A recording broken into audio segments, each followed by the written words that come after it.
ปากฟ้าสุราลัยเนื้อหัวใจปรารถนาอิ่มความรักแล้วกลับเมื่อเลยลับลาไม่นำพาก็คงสาหัวใจเพิ่งจะรู้คู่เธอมีเหมือนธุลีขาดลอยไป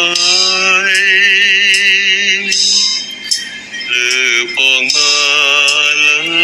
ยคนเจอแต่คนหลายใจช่างกระไรเจ็บจำน้ำจิตตนเธอมีคู่ครองมองเห็นอยู่กับตาบาดหัวเรอหรือทนคิดดูหรือเปล่าพวกเขาก็คนจะทนอย่างไรเกิดมาแล้วเพื่อจะรักหลงพักดีจะมีไหนเจ็บระกำช้ำตรมสุดจะทนแล้วใจจะโทษใครก็ใครใช้เล่า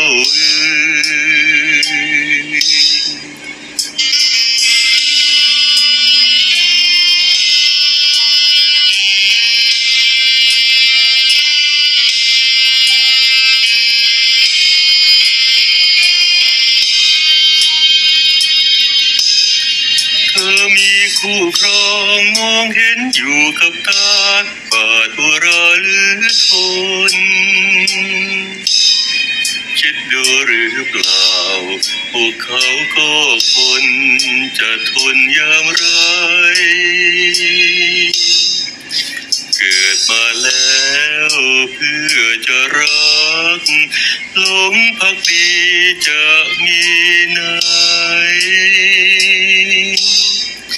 เจ็บประกำช้ำตรมสุดจะทนแล้วใจจะโทษใครก็ใครใช้เล่า